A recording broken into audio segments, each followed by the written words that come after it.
Hello everyone. Today we will discuss one more topic: definitions of agricultural finance, its nature, scope, meaning, significance, and classification of credit. Student, आज वाले session में हम लोग agriculture finance को देखेंगे कि उसका नेचर क्या है, उसकी इम्पोर्टेंस क्या है, उसकी मीनिंग क्या है, कॉन्सेप्ट उसका क्या है एंड उसका स्कोप क्या है। एंड फर्दर हम लोग क्रेडिट का क्लासिफिकेशन करेंगे। ये जो टॉपिक है आपके जेआरएफ के पॉइंट ऑफ व्यू से काफ़ी इंपॉर्टेंट है। यहाँ से हर बार 1 से 2 क्वेश्चन डायरेक्ट वो लोग पुट अप करते हैं, चाहे वो क्रेडिट क्लासिफिकेशन से हो चाहे वो फाइनेंस से हो। तो आज वाला सेशन मैं स्टार्ट करता हूँ। इस वीडियो को अपने जूनियर सीनियर तक ज़रूर शेयर करिएगा। अगर आपको कोई डाउट होगा या सजेशन होगा कमेंट सेक्शन बॉक्स में राइट डाउन करिएगा। First of all, concept of agricultural finance. तो कॉन्सेप्ट अगर हम लोग देखें कि एग्रीकल्चर फाइनेंस का कॉन्सेप्ट कहाँ से निकल के आया,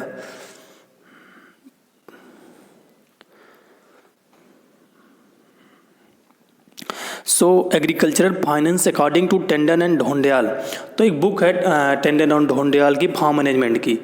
तो एग्रीकल्चर फाइनेंस की डिफिनेशन इनके अकॉर्डिंग जो है, could be considered as a branch of agricultural economics that deal with the provision and management of bank services and financial resources related to individual farm unit. तो इनके according क्या है कि agriculture finance branch है agriculture economics की, जो कि deal करती है बैंक सर्विसेज को, फाइनेंशियल रिसोर्सेज को, उसके मैनेजमेंट को, किसी भी इंडिविजुअल पर्सन के फार्म यूनिट्स का। तो इनके अकॉर्डिंग एग्रीकल्चर फाइनेंस ये है टंडन एंड ढोंडियाल के। नेक्स्ट क्या है, WF ली ने क्या बोला कि agriculture finance is the economic study of acquisition and use of capital in agriculture. तो इनके अकॉर्डिंग हम लोग स्टडी करते हैं कि हमको कैसे उसका डिवाइड करना है कैपिटल का और कैसे उसका यूज करना है। तो ये किसके अकॉर्डिंग था, WF ली के अकॉर्डिंग। नेक्स्ट क्या है, agriculture finance is the study of financing and liquidity services as well as credit provision to farm borrower.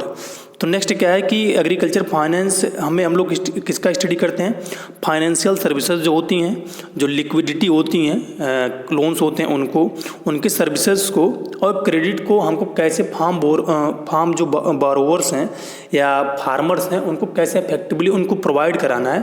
तो एग्रीकल्चर फाइनेंस में हम इसका स्टडी करते हैं। नेक्स्ट क्या डेफिनेशन आई निकल के, जो कि पेंसन एंड लिंस ने दिया था।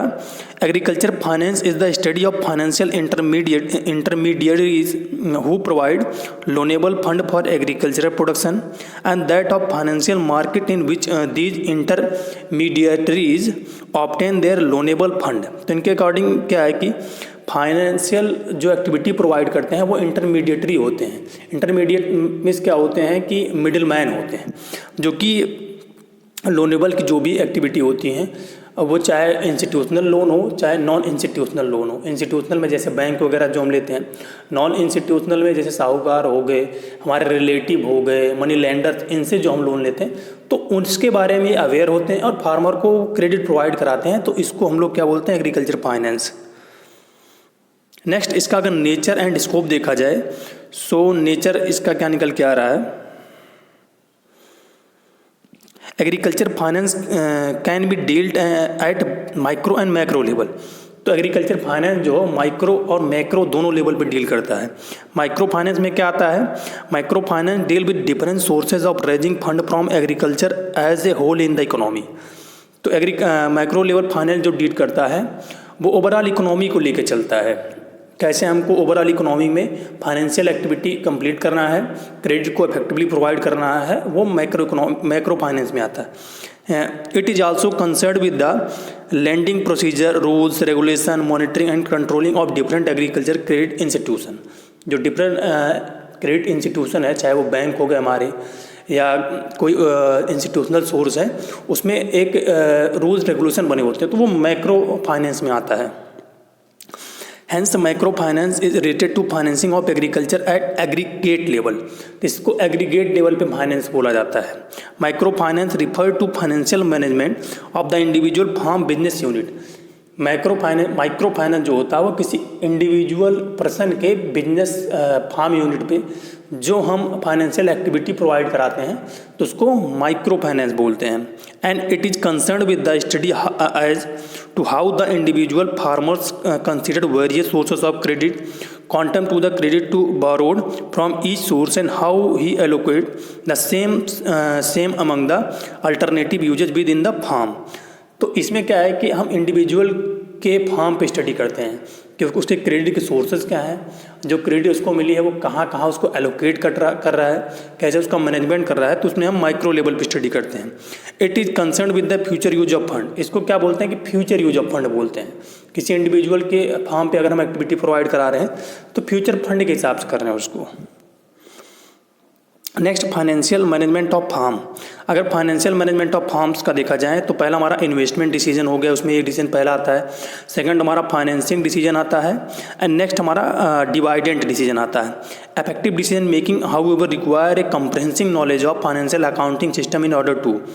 तो जो इफेक्टिव डिसीजन मेकिंग के लिए जो फाइनेंशियल अकाउंटिंग रिक्वायर होती है, एक अंडरस्टैंडिंग, उसमें पहला क्या है, identify the extent and correct time of financing that could facilitate production and marketing plan.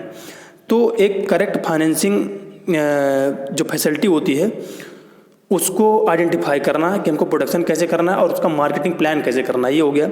Second क्या है, provide information on farm's financial position as well as efficiency and profitability of farm operation।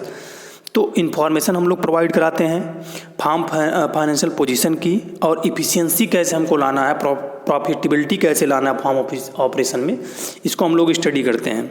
Next, organization of financial accounting system, इसका organization कैसे बनता है। पहला कि important for sound financial management, farm operator would need to knowledge keeping financial record and account like the balance sheet, income statement, cash flow statement, statement of change in ownership farm and investment. तो farm operator जो है उसको basic knowledge होनी चाहिए financial record की, accounting like balance sheet की उसको knowledge होना चाहिए, इनकम स्टेटमेंट कैसे बनाना ये पता होना चाहिए, कैश फ्लो स्टेटमेंट कैसे बनता है, स्टेटमेंट ऑफ चेंज, ये सब कैसे बनते हैं, इनका कैसे हमको मैनेजमेंट करना है। जो फार्म ऑपरेटर होता है उसको इसकी बेसिक नॉलेज होना चाहिए। Next, organization and growth of farm, हमको फार्म का कैसे ऑर्गेनाइजेशन उसको ग्रोथ करना है। पहला क्या है कि identification of input output combination of maximization of goal.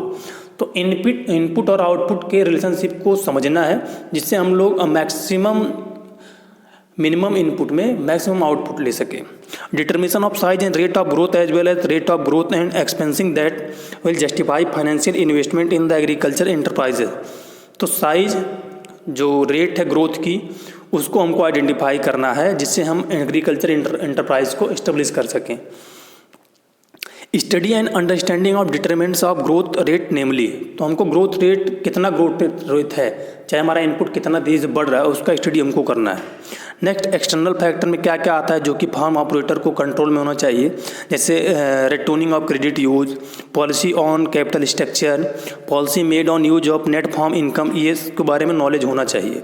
External factor में क्या है, जैसे एक्सटर्नल क्रेडिट रेटोनिंग हो गया, टैक्सेशन पॉलिसी गवर्नमेंट की क्या है, गवर्नमेंट रेगुलेशन क्या है, government policy affecting agriculture finance. तो ये सब एक्सटर्नल फैक्टर के बारे में जो फार्म हमारा ऑपरेटर होता है उसको नॉलेज होनी चाहिए। नेक्स्ट, इन्वेस्टमेंट एंड फाइनेंसिंग, तो इन्वेस्टमेंट कैसे करना है, उसकी फाइनेंसिंग कैसे करना है। इसमें क्या है कि concept of time value of money, तो उसको टाइम वैल्यू ऑफ मनी का पता होना चाहिए, प्रेजेंट टाइम पे मार्केट में वैल्यू क्या है मनी की, ये उसको नॉलेज होना चाहिए। Project planning and appraisal of investment decision making, project की प्लानिंग उसको करना आना चाहिए, अप्राइजल करना आना चाहिए, डिसीजन लेना। Next, criteria used for investment selection, economic, financial, technical, social analysis of farm business etcetera. जो भी क्राइटेरिया हैं इन्वेस्टमेंट सिलेक्शन के, इकोनॉमिक के, फाइनेंशियल, टेक्निकल के, फार्म बिजनेस के, उसके बारे में उसको नॉलेज होना चाहिए। Determination of farm business and financial risk को वो डिटरमाइन कर सके। लीगल कंसिडरेशन, इन्वेस्टमेंट में जो होते हैं लीगल जो रूल रेगुलेशन है उसके बारे में उसको नॉलेज होना चाहिए।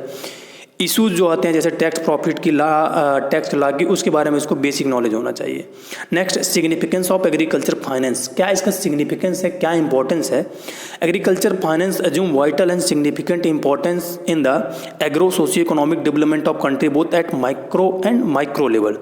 तो मैक्रो एंड माइक्रो लेवल पे एक वाइटल रोल प्ले करता है इकोनॉमिक डेवलपमेंट में। Second one, it is playing a catalyst role in strengthening the farm business and augmenting the productivity of scarce resource. तो एक कैटलिस्टिक की तरह रोल प्ले करता है फार्म बिजनेस को बढ़ाने में और प्रोडक्टिविटी को, स्केयर रिसोर्सेज जो हमारे पास हैं, लिमिटेड जो रिसोर्स है उससे कैसे हम हमको प्रोडक्शन करना है, इसके बारे में हमको एग्रीकल्चर फाइनेंस से हमको नॉलेज मिलती है। Use of new technological input purchase through, जो न्यू टेक्नोलॉजी आ रही है, तो हमारे पास अगर क्रेडिट रहेगा, फाइनेंस रहेगा, तभी तुम उसको अप्लाई कर सकेंगे या अडॉप्ट कर सकेंगे। तो इसके बारे में हम कुछ ये सिग्निफिकेंस है। Ascertain in the farm asset and farm supporting infrastructure provided by large scale financial investment activity result in increased farm income levels leading to increased and standard of living of rural masses. तो farm की asset का जो उसको support करने वाला infrastructure है उसको, ये सब के बारे में एक्टिविटी जो है उसको नॉलेज होनी चाहिए। ये सिग्निफिकेंस होता है एग्रीकल्चर फाइनेंस का। Farm finance can also reduce the regional economic imbalances. तो हमको एग्रीकल्चर जो फाइनेंस है वो इकोनॉमिक इम्बैलेंस को भी दूर करता है। Farm finance is like a lever with both forward and backward linkage economic development micro. तो लीवर की तरह वर्क करता है ये। In as Indian agriculture is still traditional and subsistent in nature, agriculture finance is needed to create the supporting infrastructure for adoption of new technology. तो वैसे भी क्योंकि अगर इंडिया की एग्रीकल्चर जो ट्रेडिशनल काफ़ी है, सबसिस्टेंस यहाँ पे फार्मिंग की जाती है स्पेशली, तो एग्रीकल्चर फाइनेंस जो है उसको थोड़ा सा न्यू टेक्नोलॉजी को अडॉप्ट करने में हेल्पफुल होता है।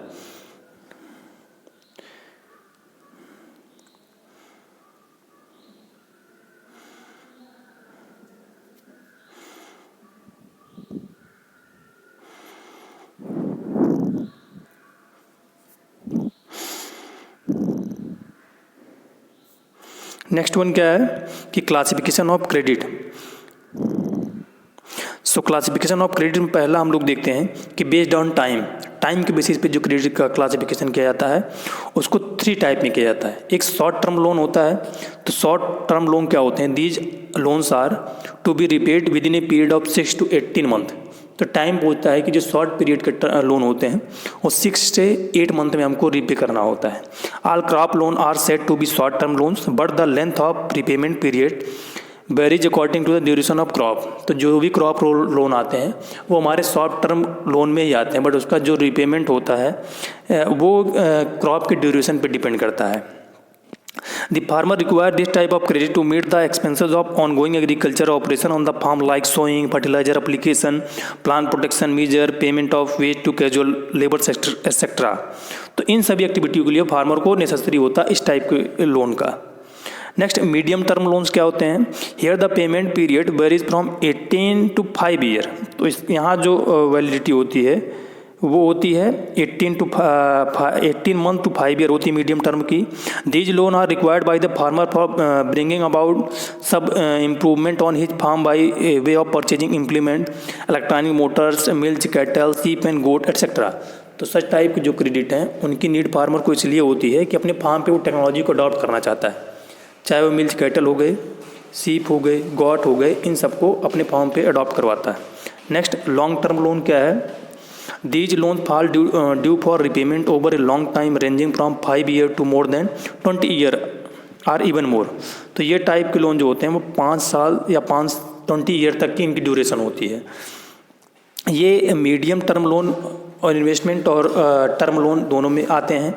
इस टाइप के लोन की जो फार्मर को आवश्यकता होती है वो इसलिए होती है कि अपनी फार्म बिल्डिंग का कंस्ट्रक्शन करने के लिए, परचेज ऑफ ट्रैक्टर हो गए, रिक्लेमेशन ऑफ लैंड का रिफॉर्म के लिए इस टाइप के लोन की नेसेसरी होती है। नेक्स्ट, बेस्ड ऑन परचेज के बेस्ड पे अगर देखा जाए तो पहला हमारा प्रोडक्शन लोन होता है, सेकंड हमारा इन्वेस्टमेंट लोन होता है और थर्ड मार्केटिंग लोन होता है। तो प्रोडक्शन लोन में क्या होता है? These loan refer to the credit given to farmer for crop production and are intended to increase the production of crop. Crop production के लिए सब दिए जाते हैं, तो वो हमारे प्रोडक्शन लोन में आते हैं। इनको शॉर्ट टर्म लोन भी बोलते हैं, सीजनल एग्रीकल्चर ऑपरेशन भी इसमें इसके लिए दिए जाते हैं लोन। नेक्स्ट इन्वेस्टमेंट लोन क्या होते हैं? These are loan given for purchase of equipment to the productivity of which is distributed over more than 1 year. चाहे पंप सेट के लिए, ट्यूबवेल के लिए, ट्रैक्टर के लिए सब लोन दिए जाते हैं इन्वेस्टमेंट लोन, कि फार्मर इन्वेस्टमेंट करना चाह रहा है। Next marketing loan, these loan are meant to help the farmer in overcoming the distress sale and to market the produce in a better way। तो ये क्या होते हैं कि फार्मर को खुद के प्रोडक्ट को मार्केट में एंट्री कराने के लिए, इफेक्टिवली अपने प्रोडक्ट को मार्केट में सेल करने के लिए जब उसको क्रेडिट की आवश्यकता होती है तो उसे मार्केटिंग लोन बोलते हैं। नेक्स्ट कंजप्शन लोन क्या होते हैं? Any loan advance for some purpose than production is broadly categorize as consumption loan.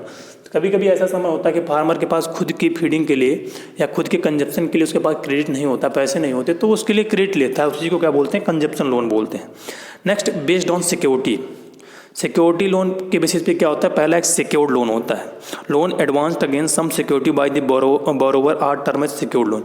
इसमें क्या होता है कि हम कोई कमोडिटी या कोई भी मेटल चीज़ जहाँ से लोन लेते हैं वहाँ पे उसको हम लोग रखते हैं, तो उसमें हम लोग सिक्योर्ड लोन बोलते हैं। Next personal security, under this borrower himself stand as the guarantor. तो इसमें क्या होता है कि हम खुद को गारंटर रखते हैं क्रेडिट के लिए, तो उसे हम लोग पर्सनल सिक्योरिटी बोलते हैं। Next collateral security, here the property is pledged to secure a loan to movable property of individual like LIC bond.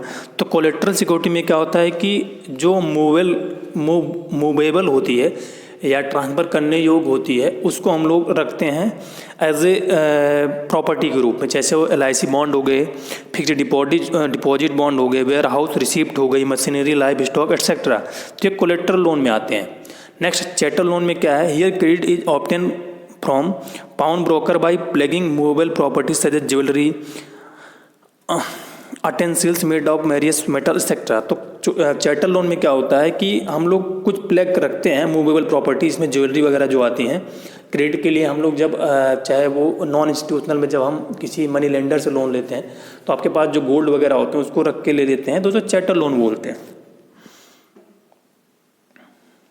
Next mortgage क्या होता है? As against the collateral security immovable property, यहाँ पे immovable property रखते हैं, चाहे land हो गया, फार्म बिल्डिंग, ये मॉर्टगेज में आता है। सिंपल मॉर्टगेज में क्या होता है कि when the mortgage property is ancestrally inherited property of borrower then simple mortgage hold good. Here the farmer borrower has the registered his property in the name of banking institution as a security. Simple mortgage में क्या होता है कि जो farmer होता है वो खुद की प्रॉपर्टी बैंक के पास रख देता है, उसके नाम कर देता है और क्रेडिट उसको मिल जाती है। इक्विटेबल मॉर्टगेज में क्या होता है कि यहाँ पे प्रॉपर्टी को ट्रांसफ़र करने की आवश्यकता पड़ती है, जो होता है रजिस्ट्रेशन करने के बाद। Then hypothecation loan, borrower has ownership right on this movable and banker has legal right to take a position of property to sell on default।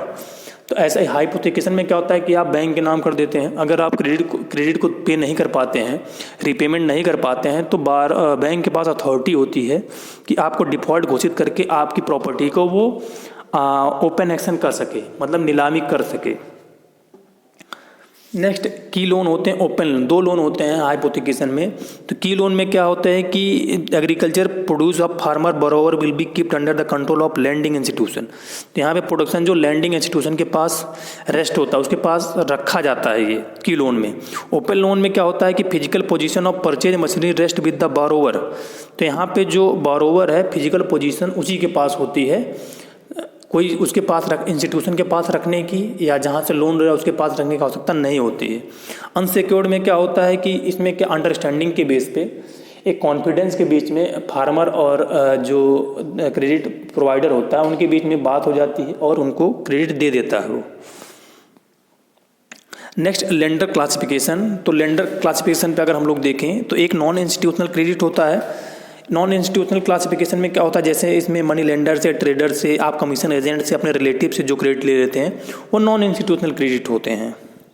और लेंडर क्लासिफिकेशन में इंस्टीट्यूशनल इसमें क्या होता है कि आप कोऑपरेटिव सोसाइटी बैंक से जो लोन लेते हैं उसे इंस्टीट्यूशनल क्रेडिट बोलते हैं। हमारे यहाँ जो 34% अभी भी इंस्टीट्यूशनल लोन लिए जाते हैं, जबकि 64% नॉन इंस्टीट्यूशनल लोन लिए जाते हैं।